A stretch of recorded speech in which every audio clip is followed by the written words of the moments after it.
I'm Hailey Morgan, 29 years old, and last Thanksgiving night, my father stood up in front of 32 relatives and grounded me like a disobedient child, just because I dared to ask what my grandmother left. Me and her will. The whole room burst into laughter.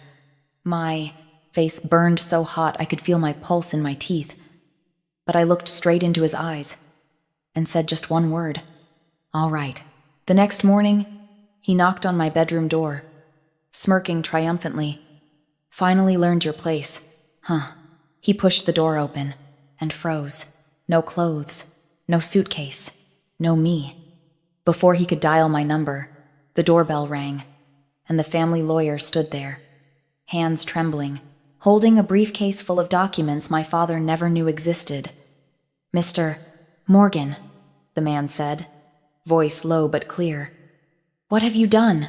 Before I tell you what was inside that briefcase, if this story is already making your heart race faster, hit like and subscribe right now, and drop a comment telling me where you're listening from, what time it is, so I can feel you're right here with me. Thank you. Now, let me take you back to last September, the morning my grandmother Evelyn Whitaker passed away, and the first domino fell. My grandmother, Evelyn Whitaker, died on a Tuesday morning at Providence Hospital, 87 years old. My mother called at 6:14 a.m., her voice thin like tissue paper. Hailey, Grandma's gone. I drove the 20 minutes to the hospital in silence. No radio, no podcast, just the sound of Portland rain on the windshield and my own breathing. When I arrived, my father was already in the hallway. Victor Morgan, 63, retired state judge, waxed jacket, talking on the phone about filing deadlines and probate schedules. He wasn't crying. He never cries. My brother Ethan stood beside him, dark suit, arm around Dad's shoulder like a campaign teammate. They looked like a solid unit, a wall, and I stood at the far end of the corridor, alone, clutching a vending machine coffee I never drank.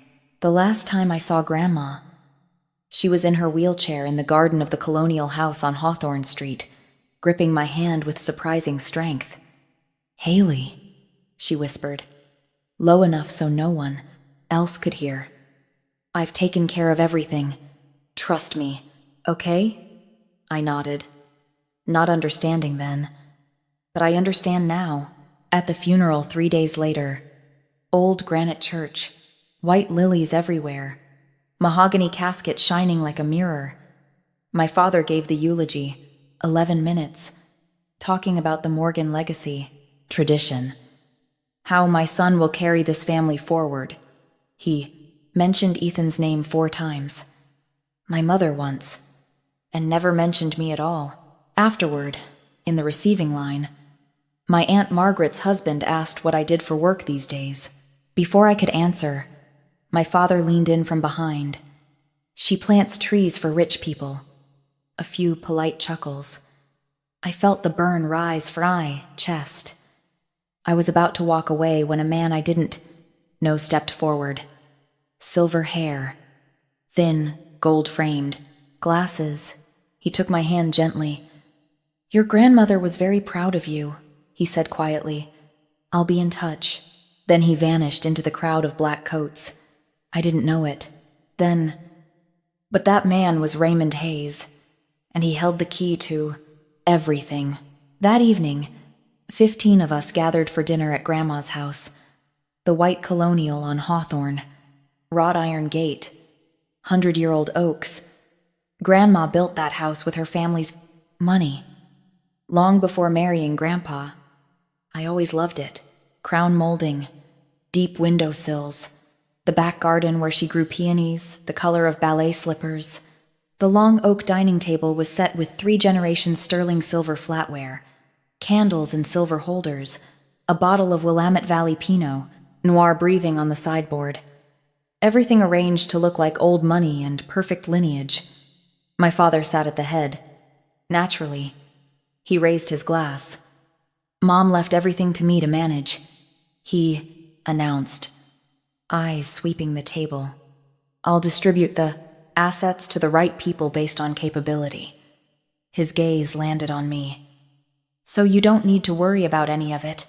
Hailey, complex matters aren't really your area. Ethan nodded like a courtroom clerk.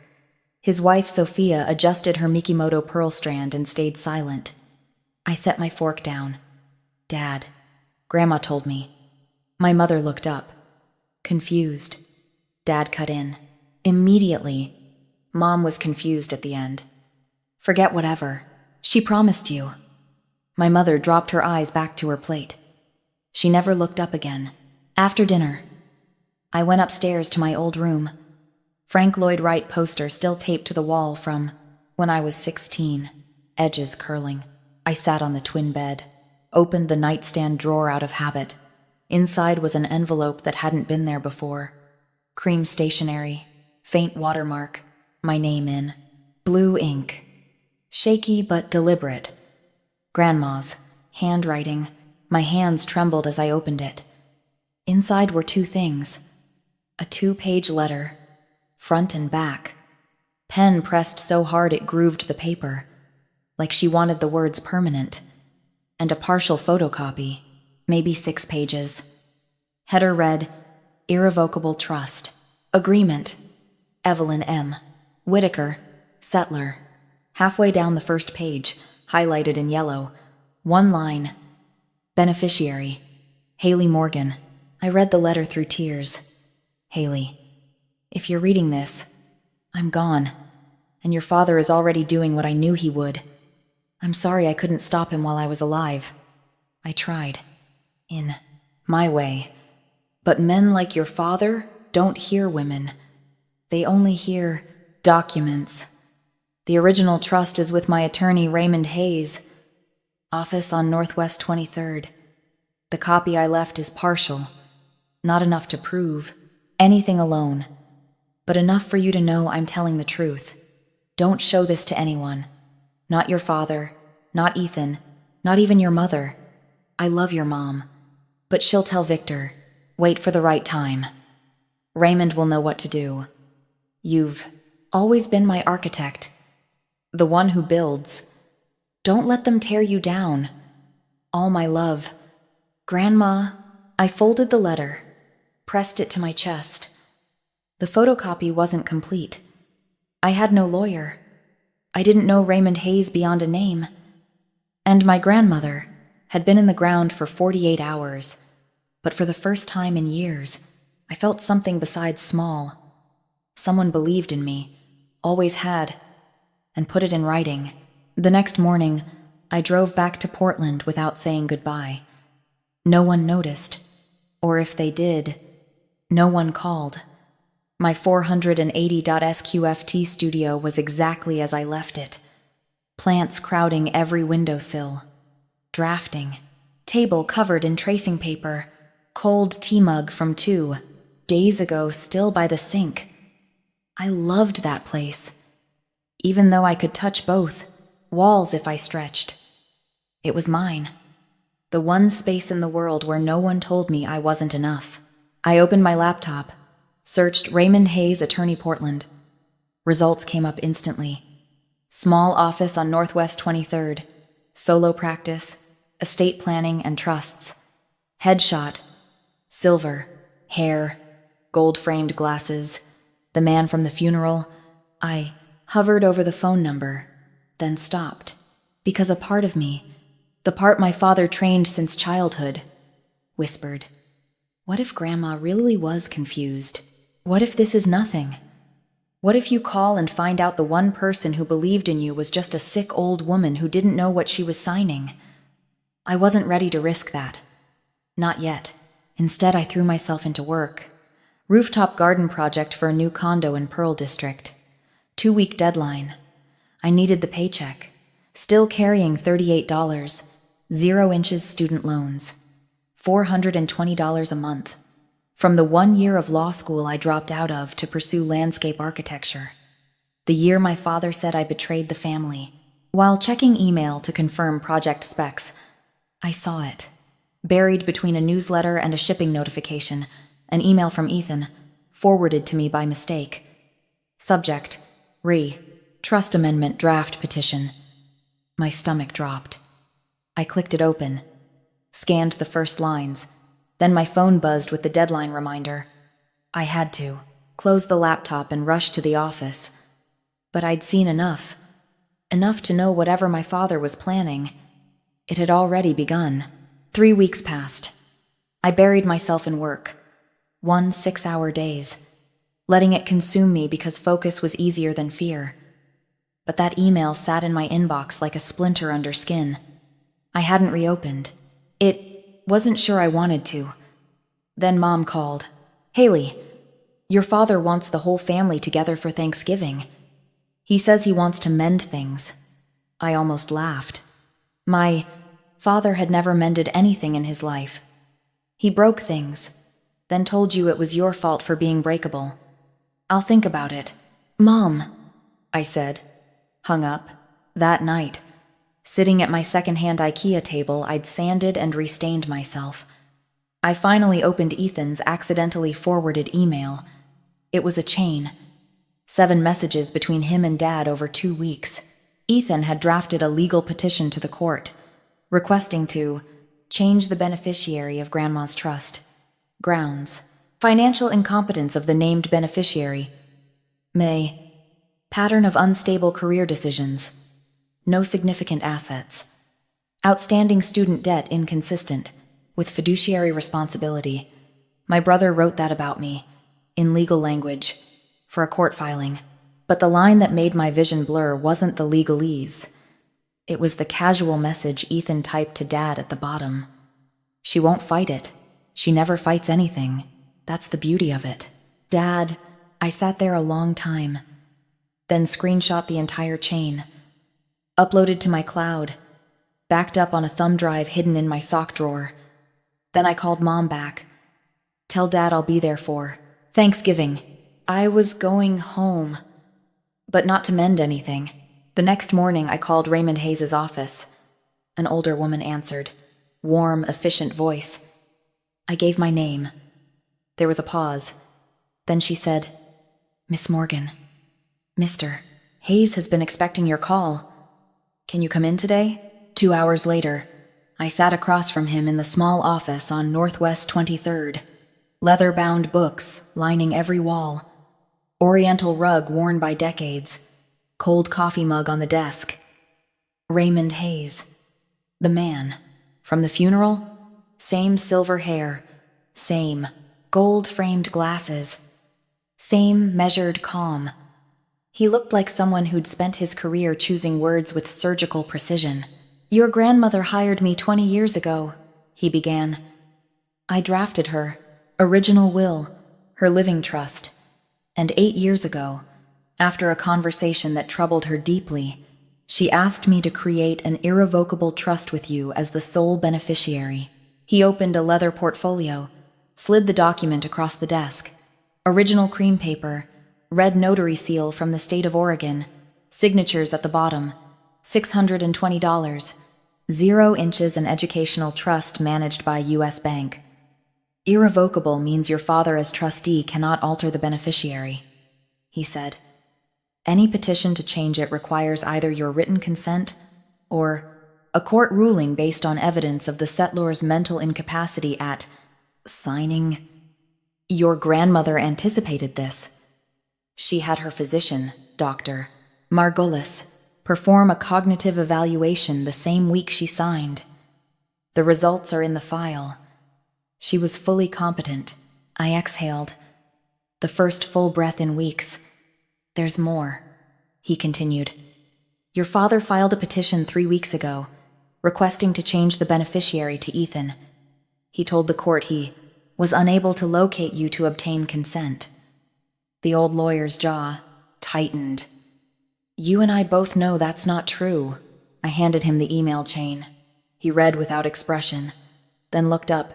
"This is clear evidence of deliberate breach of fiduciary duty. If you want to fight this, you have everything you need."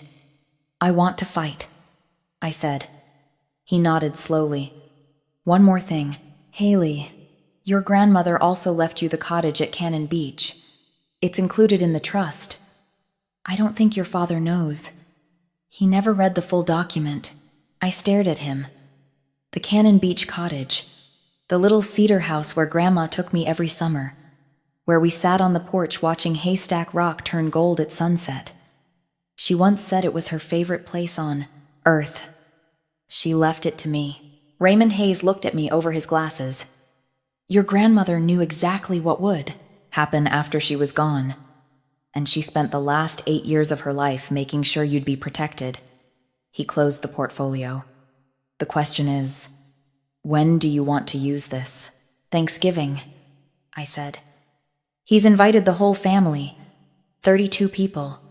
He studied me for a long moment, then gave one slow nod.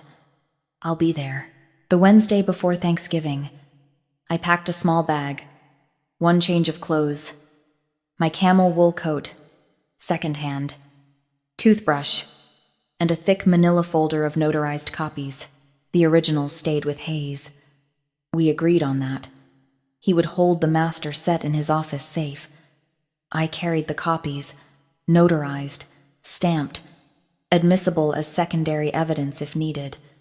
Originals for court. Copies for the family? I drove south through Oregon's autumn hills, leaves blazing amber and rust along the highway. The sky that particular northwest gray. The Morgan house appeared through the trees, white colonial facade, wrought iron gate, ancient oak standing guard. From the life, outside, it looked like a postcard. This is what a good family looks like. That was the whole point. My mother met me at the door, hugged me a beat too long, the way she did when she wanted to speak but wouldn't. Your father's in the study, she murmured. He's in a mood. I carried my bag upstairs. Old bedroom. Frank Lloyd Wright poster. Twin. Bed. Empty nightstand drawer. From downstairs. Ethan's voice. Sophia's bright, performative laugh. Clink of wine glasses. I knelt. Slid the manila folder under the mattress. Then went to the window. Backyard garden. Grandma's peony beds, now overgrown with weeds and gray. No one had tended them since she couldn't kneel anymore. The sight tightened my throat. I pressed my palm flat against the cold glass, whispered to no one, I'm here, Grandma. Downstairs. Cabernet was open, granite fireplace crackling. My father didn't stand when I walked in. He looked at me from his leather chair. Oh, you came. Ethan on the sofa beside. Sophia. Swirling wine. Glanced at my slightly pilled elbows on the planned second-hand coat. Still haven't upgraded the car, huh, Hailey? I smiled. Sat down. Said nothing. Tomorrow, 32 relatives would fill this house. My father had organized the largest Thanksgiving gathering in Morgan family history, far bigger than usual. I didn't know why yet, but I suspected. Victor Morgan never did anything without an audience. Thanksgiving morning. The house filled like a theater before a show. Cars lined the street by 10 a.m. Aunt Margaret and Uncle Don from Bend. Polson cousins from Eugene. Great-Aunt Judith flew in from Scottsdale. By noon, 32 people in the Morgan house. Noise alive. Laughter. Clinking glasses. Children running hallways. Oven timer beeping every 20 minutes. I helped in the kitchen, because no one asked me to do anything else. Mom and Sophia sat at the breakfast nook drinking tea while I chopped celery for stuffing. That felt about right. The family division of labor hadn't changed since I was Sha'ar. At Patru, 0, 0. We sat down to eat. Long oak tables seated 18. Overflow at a folding table in the living room. I was placed at the folding table, between my 9-year-old second cousin Oliver and an empty chair. My father stood at the head of the main table, crystal chandelier above, linen tablecloth white as a surrender flag, family sterling silver gleaming under candlelight.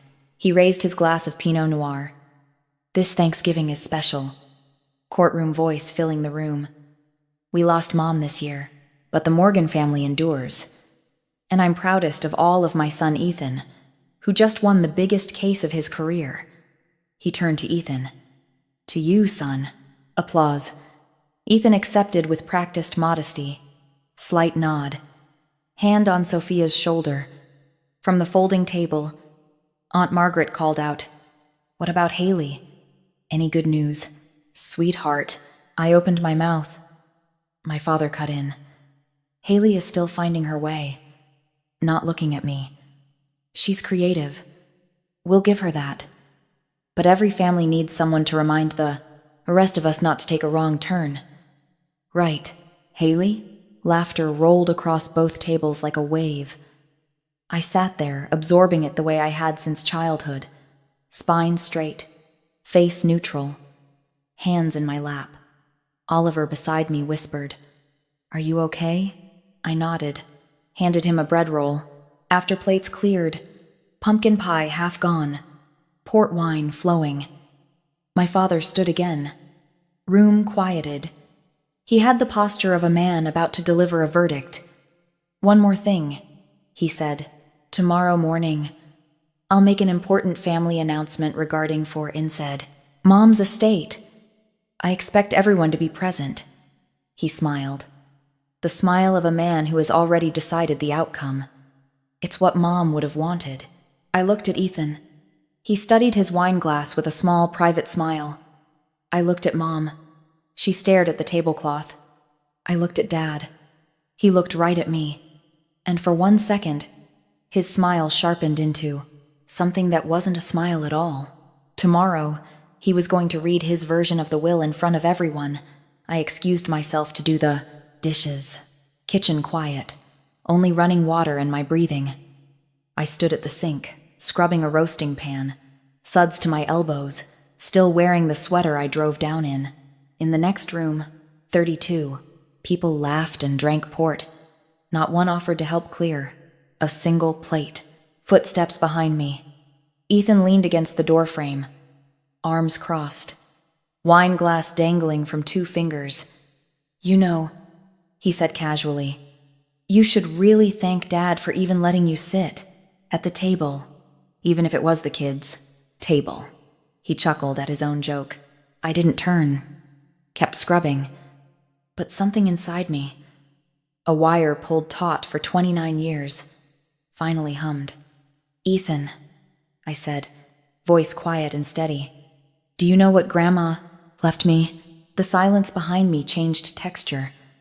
I heard his wine glass clink against the counter. When I glanced over my shoulder, his face had gone very still. He left the kitchen without a word. 10 minutes later, my father's voice thundered from the living room.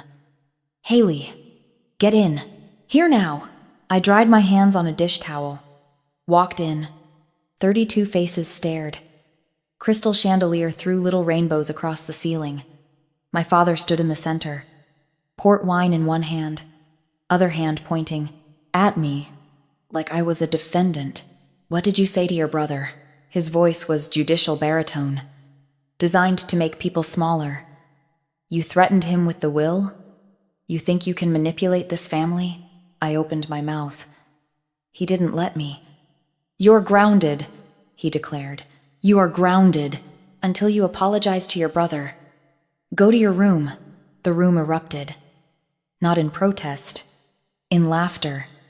32 people, most of them adults, laughing because Victor Morgan had just grounded his 2 9-year-old daughter in front of everyone. Aunt Margaret covered her mouth, shoulders shaking.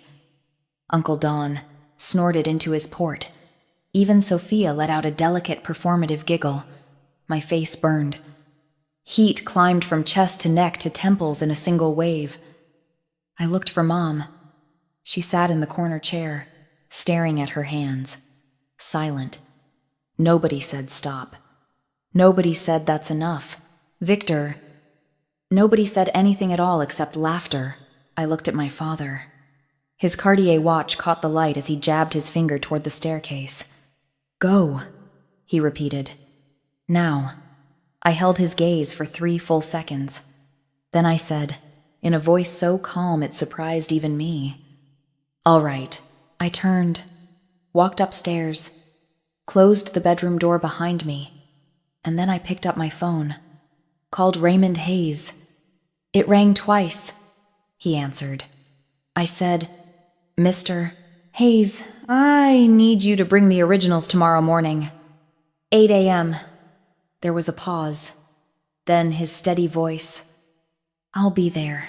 I hung up, set my alarm for 4 a.m., sat on the edge of the twin bed in the dark, listening to the laughter still floating up through the floorboards, thinking, laugh, enjoy it, because that would be the last time. If right now you're furious on my behalf, I completely understand.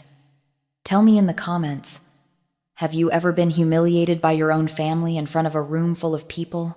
If you want to know what happened the next morning when my father opened my bedroom door and found it empty, stay with me.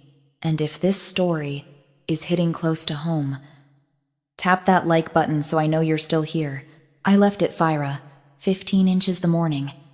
No drama, no slamming doors.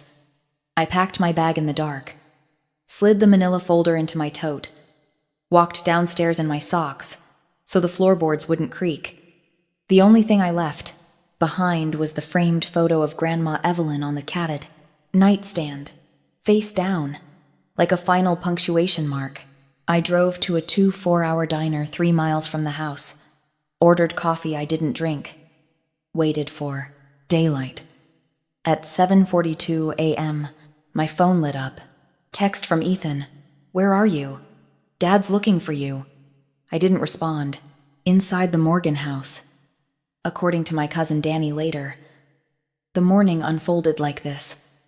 My father came downstairs at 7:30, freshly showered, pressed Oxford shirt, looking like a man about to chair a board meeting. He poured coffee, scanned the room, said, "Someone go wake Hailey. She's got an apology to make." Nobody moved. Not because they were standing up for me, because nobody wanted to deal with it. Victor climbed the stairs himself, knocked twice. His judicial knock, crisp and expectant. "Hailey, it's morning. You ready to apologize to your brother?" Silence. He opened the door. Bed made. Closet open and empty. Drawers cleared. The room held nothing of me except Grandma Evelyn's photo, face down on the nightstand, like an exclamation point. Danny said my father stood in that doorway for a full 10 seconds before his expression shifted. Confusion first, then something darker. He came downstairs slowly. "Hailey's gone," he announced to the 2-0, odd relatives still lingering over breakfast. Voice flat, controlled. She left in the middle of the night like a coward. Ethan looked up from his laptop, smiled. "Well," he said, "that settles it." My father nodded. "It certainly does." He had planned to make the estate announcement at 10, but since the only person who might object has run away, the doorbell rang. My mother opened it, and on the front porch, gray, its suit, brown leather briefcase, expression like a storm front, stood Raymond Hayes. "I am Raymond Hayes," he said, "attorney for Evelyn Whitaker. I need to speak with the entire family right now." The dining room went quiet in stages. First conversation nearest the door, then a ripple of silence spreading table by table until even the children stopped fidgeting. Raymond Hayes walked into the room the way a man walks, into a courtroom, unhurried, deliberate, completely certain of his authority. He set his briefcase on the dining table, right on top of the leftover Thanksgiving linen, unclasped it without sitting. His hands, I was told, had a visible tremor, not from nerves, from anger. My father rose from the head chair, taller than Hayes by 4 inches, broader by 30 pounds. He used every bit of it. "Raymond." The name came out like a warning. "You were not invited. This is my home." Hayes looked at him. This is the home Evelyn Whitaker built with her family's money, Mr. Morgan, and I'm here because I have a legal obligation, a fiduciary duty to the beneficiary of her trust. He opened the briefcase, removed a folder. This is the irrevocable trust of Evelyn Whitaker, executed 8 years ago. I was present at the signing along with 2 independent witnesses. Your granddaughter, Hailey Morgan, is the sole beneficiary. The room was so still I could have heard the furnace click on 3 rooms away. My father's jaw clenched.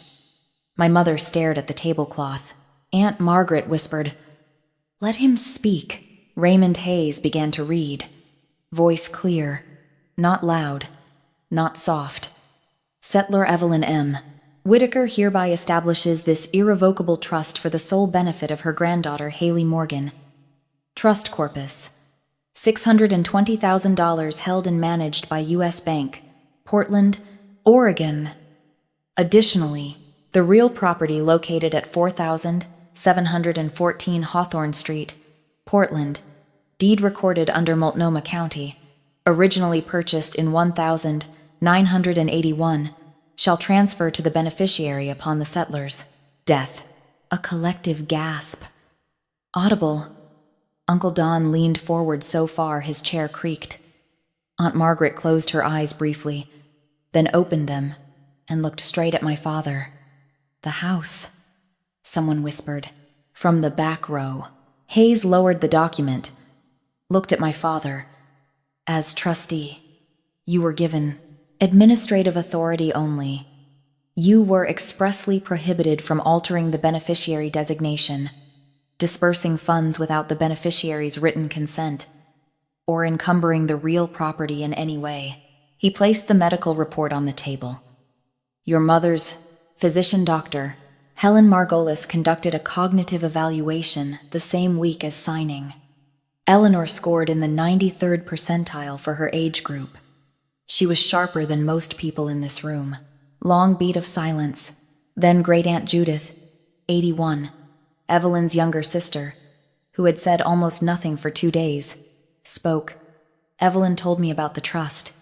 8 years ago. She said Victor would try to take it, but she made sure he couldn't. She knew. She always knew."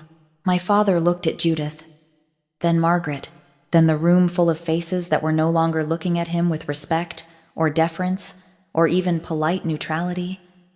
They were looking at him the way you look at something you've just discovered was rotten underneath. He turned on Ethan. The alliance, the one they'd built over 33 years of shared entitlement, collapsed in a single sentence. "Say something." Victor's voice broke open, raw and jagged. "You're the lawyer. Contest it. Do something." Ethan didn't move. He sat on the sofa, laptop, still on his knees, spoke so low only the front row could hear clearly. "Dad, irrevocable means irrevocable. I told you that from the beginning. You told me to handle it. I handled it." My father's hand came down on the back of a dining chair with a crack that made the nearest cousins flinch. His knuckles went white around the wood. The port wine glass he'd been holding, the same one he sipped, from when he grounded me the night before, slipped from his other hand, shattered on the hardwood, dark red pooled on the floor, spread slowly toward the Persian rug. Nobody moved to clean it up. Then something shifted. My father's posture changed. Aggression drained away, replaced by something he'd used 1,000 times before. On my mother, on me, on anyone who cornered him. He softened his voice, lowered his shoulders, turned to me with glistening eyes. "Hailey, sweetheart." The word sweetheart landed like a counterfeit bill on a counter. I was only trying to protect the family's assets. "You're young. You don't have experience with this kind of money. I did this because I love you." I looked at him.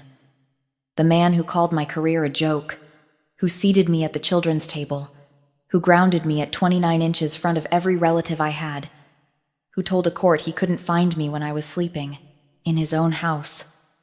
I let the silence hold for 3 seconds. Then I said, You didn't do this because you love me, Dad. You did this because you've never believed a daughter deserves the same as a son. And that's not love. That's control. My mother stood up. I hadn't noticed her crying, but her face was wet, hands trembling.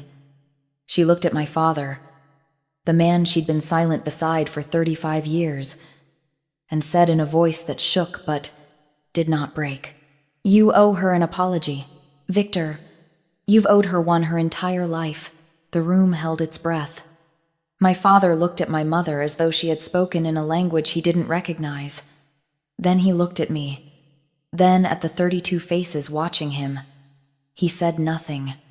He turned, walked into his study, closed the door. In the minutes that followed, the room rearranged itself. Not the furniture, but the people. The invisible lines of allegiance that had structured every Morgan gathering for as long as I could remember shifted quietly and permanently, like tectonic plates. Aunt Margaret reached me first, pulled me into a hug that smelled like Chanel No. 5 and coffee, whispered close to my ear. "Your grandmother would be so proud of you right now, sweetheart. So proud." Cousin Danny squeezed my shoulder. "I always knew you were the toughest one in this family. You just never needed to prove it before." Cousins I hadn't spoken to in years came forward. A handshake, a nod, a quiet, "I'm sorry, Hailey." Not all of them. Some stayed seated, uncomfortable, staring at the floor. A few stood up and left. Not in protest, but the way people leave a room where something has broken that they don't know how to fix. Ethan rose from the sofa, didn't look at me, took Sophia's arm, walked toward the front door. Sophia paused in the hallway, reached up, unclasped her Mikimoto pearl strand, dropped it into her coat pocket, as though she wanted to make herself smaller, less visible, less associated. Raymond Hayes was already organizing documents back into his briefcase. "I'll file the petition to remove your father as trustee first thing Monday morning," he said to me. "The court process takes approximately 30 days. In the meantime, the trust is frozen. No disbursements. No changes." I nodded. The living room emptied slowly. Thanksgiving linen on the table creased and stained with port. Waterford crystal clock on the mantel read 2:47 p.m. The whole thing had taken 47 minutes. 30 years of silence answered in 47 minutes. Monday morning, Raymond Hayes filed 3 documents with Multnomah County Circuit Court, petition to remove Victor Morgan as trustee, citing breach of fiduciary duty, petition to appoint himself interim trustee until I could designate a permanent replacement. Complaint filed with Oregon State Bar against Ethan Morgan, alleging violation of professional conduct rules, specifically drafting a fraudulent petition to benefit an immediate family member while concealing conflict of interest. Within 2 weeks, the court granted trustee removal on an interim basis. My father didn't contest it. His own attorney, a man named Foster, from a mid-tier firm in Lake Oswego, advised him bluntly, "Irrevocable means irrevocable. Judge Morgan, and the email evidence is damning. If you fight this, you'll lose, and it'll cost you $60,000 to find that out." The $620,000 educational trust was transferred to an account in my name at U.S. Bank. Patricia Langley, the trust officer, called me personally to confirm. The deed to 4714 Hawthorne Street was updated. My name replaced Evelyn's as owner. The colonial house, wrought iron gate, oak dining table, peony garden, now mine. Ethan received formal notice of investigation from the Oregon State Bar. Process would take months, but outcome already taking shape. 6-month suspension of his license for ethical violations. His largest client, a commercial real estate firm, dropped him within days of the complaint becoming semi-public. He quietly transitioned to corporate consulting, a job requiring no bar membership. Conveniently, no courtroom appearances. My father called me once, 3 days after the filing. I answered because even then, even after everything, I thought maybe he would say the words. He didn't. He said, "You've destroyed this family." I said, "No, Dad.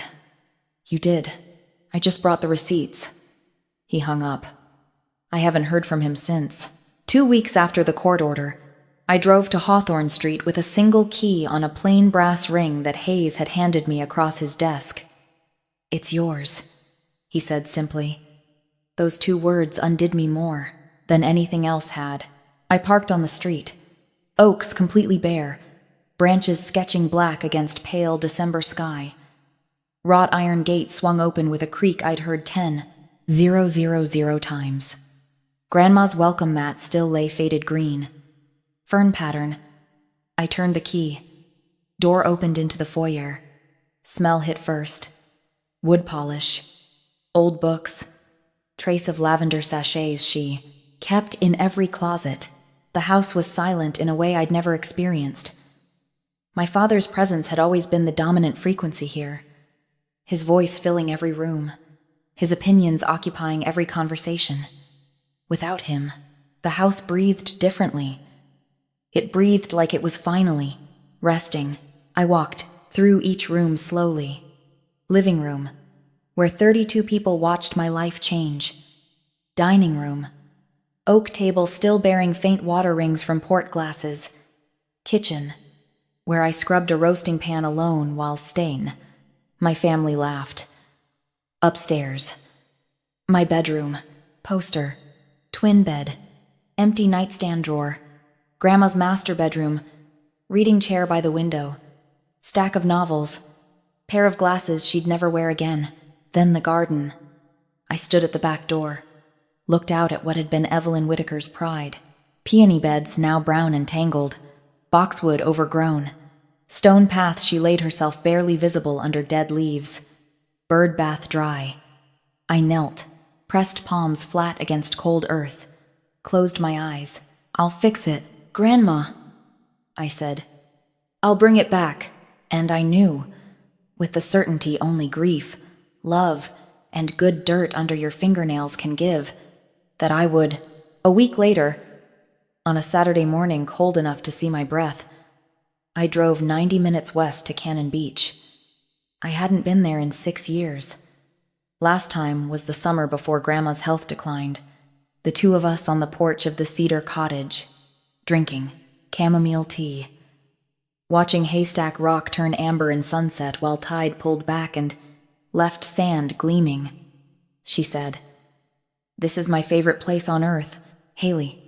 When I'm gone, I want someone who loves it to keep it." I thought she was being sentimental. She was being precise. The cottage was smaller than I remembered. Or maybe I was bigger. Weathered cedar shingles, porch wrapping 2 sides, salt air so thick you could taste it. The key, another brass one, also from Hayes, turned smoothly. Door opened onto a space that still smelled like her, lavender, old paperbacks, faintly sweet scent of cedar walls in winter. On the kitchen table, a wooden box, not hidden, placed deliberately, as though she knew exactly who would come through the door. And when I lifted the lid, inside, stack of photographs, Grandma and me, ages 5 through 22, right here at this cottage, planting beach grass on dunes, building driftwood forts, standing in matching rain boots on a stormy July afternoon, both grinning like idiots. Under the photographs, a letter, short this time, just a few lines. "Hailey, if you're reading this, you were brave enough. I knew you would be. This house is yours. It always was. I was just keeping it warm for you. Start over here if you need to. Or come when the world is too much. Either way, it's waiting. I am so proud of you. Always. Grandma." I sat on the porch, her porch, my porch, and cried. Not the stifled ashamed crying in the twin bed at Hawthorne. This was different. The kind of crying that opens something instead of closing it. The kind that leaves you lighter, not emptier. The ocean was gray and vast, completely indifferent to everything that happened in that living room. And there was strange comfort in that. The tide didn't care about Victor Morgan's courtroom voice. The waves didn't know what an irrevocable trust was. Haystack Rock had stood there for 15 million years, and would keep standing long after all of us. Morgans, grudges, folding tables were gone. I wiped my face, took a breath of salt air, and for the first time in months, felt something I'd almost forgotten the shape of: peace. That Sunday night, back in Portland, I sat at the oak dining table in the Hawthorne house, my house, and wrote an email to my family. I wrote it once, read it twice, sent without a third draft, because I knew if I kept revising, I'd start softening things that needed to stay sharp. To Victor Morgan, Claire Morgan, Ethan Morgan, I don't want to cut anyone out of my life.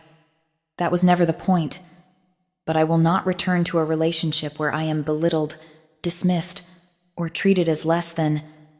If you want a relationship with me, it will be on terms of mutual respect, not hierarchy. The door is open, but it swings both ways now. Hailey, my mother called 20 minutes later. She was crying. The real kind. Not anxious. "I'm so sorry, Hailey," she said. "I should have stood up for you years ago. I was afraid of him. That's not an excuse. It's just the truth. I know." "Mom," I said, "I don't blame you, but I need you to start choosing what's right, not what's easy. Can you do that?" Long pause. Then, "I'm going to try." Ethan replied by text the next morning. 2 words. "I understand." I read it. Set the phone down. Didn't reply. Understanding was a start, but it wasn't accountability. He'd get there, or he wouldn't. That was his work, not mine. My father didn't respond. Not that day. Not the next week. Not the week after. The silence was its own kind of answer. Familiar. Victor Morgan had been silent on the things that mattered my entire life. At least now I'd stopped waiting for him to speak. 6 months later, spring had come to Portland, and the peonies were coming back. I'd spent the winter on my hands and knees in my grandmother's garden, pruning, clearing, aerating soil gone sour from 2 years of neglect. The roots were deeper than I'd expected. They survived abandonment. They just needed someone to cut away the dead weight and let the light in. I knew the feeling. Student loans, $38, $412. Paid in full. The most satisfying check I've ever written. I used a portion of the trust to lease a small studio space in Alberta Arts District. Morgan Landscape Design. My name on the door. Really my grandmother's name. The Morgan name meant something different to me now. My father's old study, his throne room with mahogany bookshelves and leather chair. I turned into a design studio, replaced legal volumes with plant identification guides, stacked soil samples and seed catalogs on the shelves. It felt right. It felt like rewriting. Danny came by weekends to help with the garden. Aunt Margaret called every Sunday morning sharp at 9. "Just checking in," she'd say. Then we'd talk for an hour. Mom visited for the first time on a Thursday afternoon in April. First time she entered the house without my father beside her. We didn't say much. Planted tulip bulbs along the front walk, side by side. And that was enough. My father rented an apartment across town. I heard through. Margaret, he told friends I stole the house, that Grandma was manipulated, that the whole thing was Hay's fault. The story changed depending on the audience, but always ended the same. Victor Morgan was the victim. Some things, I suppose, are truly irrevocable. Ethan's suspension from the Oregon State Bar lasted 6 months. He moved to corporate consulting. Something with logistics. Margaret said. He and Sophia quietly separated. Though I didn't know details and didn't ask. He hadn't contacted me since the "I understand" text. I left the door open the way I said I would. I just wasn't going to stand in the doorway waiting. I'm telling you this story from the porch of the Cannon Beach cottage. It's Saturday. Tide is out. Haystack Rock is doing what it always does. Standing solid. Ancient. Unbothered by anything as temporary as a family argument. I come here on weekends when I need to. Remember what quiet sounds like. The cottage is exactly as Grandma left it. Except I've added a small herb garden by the front steps. Rosemary, thyme, lavender, the kind of plants that get stronger the more wind they take. I'm not telling this story to teach anyone a lesson. I don't believe in that. Every family is its own country, with its own laws, its own wars, and the people inside are the only ones who know the real map. I can't tell you what to do with your father, your mother, your brother, your inheritance. I can only tell you what I did. Here's what I know now. Silence isn't. Agreement. I spent 29 years being quiet at the dinner table, and the people around me took that silence and called it consent. It wasn't. It was just a woman who hadn't found her evidence yet. Waiting isn't weakness. My father and brother counted on the idea that I wouldn't fight. They were almost right. What they didn't account for was the difference between someone who can't fight and someone who's choosing when to. And the last thing, the thing that matters most, my grandmother didn't leave me money. She left me proof. Proof that someone in my family saw me. The real me. The one who builds things. And decided I was worth protecting. Not with words, with documents, with plans. With the kind of love that hires a lawyer and thinks 8 years ahead. That's the inheritance that changed my life. Not the $620. 000. Not the houses. The knowledge that I was worth the trouble. I still have the Frank Lloyd Wright poster. It's on the wall of my studio now, behind my drafting table, edges still curling. I look at it every morning and think about the girl who taped it up at 16, who wanted to build beautiful things, and was told that wasn't enough. She was enough. She was always enough.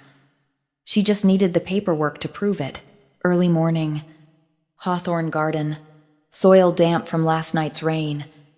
Air smells, the way Oregon spring smells, green, clean, full of the particular promise that comes from things deciding to grow. I'm on my knees in the dirt, planting peonies, the same variety Grandma grew. Sarah Bernhardt. She always said, because it was dramatic, pink, and lasted longer than anyone expected. Grandma had a sense of humor about everything, even flowers. Roots go in, soil goes over. I press down gently, firmly, the way she taught. The whole root ball, nothing left behind. Sun clears the tan, roofline, falls across the garden in long golden bars. Somewhere in the house. My coffee is getting cold. Somewhere in Portland. My father is waking in a rented apartment, telling himself a story where he's the hero. Maybe one day he'll stop. I stand up, wipe dirt from my hands, and notice something on the front porch that wasn't there last night. An envelope. No stamp.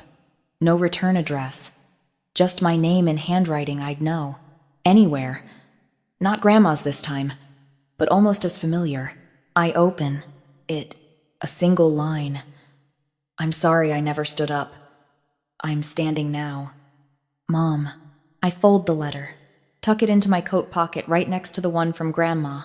Cream stationery, blue ink, the words that saved my life. 2 letters, 2 women, one who planned ahead, one who finally caught up. I walk back into my house, the house my grandmother built, the house my father lost, the The house that was always meant for someone who would take care of it. I closed the door, and for the first time in 29 years, it feels like coming home.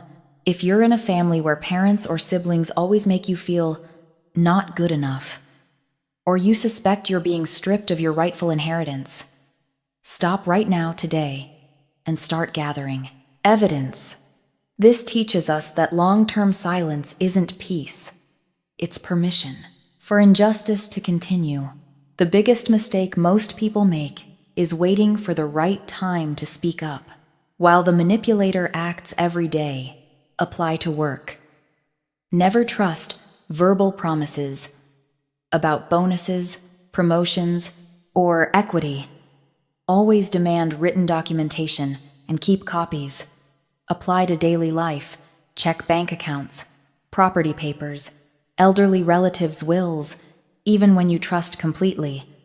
Apply to relationships, build clear boundaries, and be ready to walk through them if they're trampled. Specific action you can take today. Sit down. Write 3 times you were treated unfairly in your family but never spoke up. Then pick one and plan to talk about it this week, even if it's just telling a trusted friend. Self-reflection questions. What am I waiting for before I claim my own worth? And most importantly, who in my life truly sees me? And am I letting them protect me? Thank you for staying until the end. If this story moved you, leave one word in the comments. Enough, if you're ready. Me too, if you're going through something similar. And hit subscribe if you want more stories about truth, justice, and healing. I'm Hailey Morgan, and this was the last time I ever sat at the kids' table.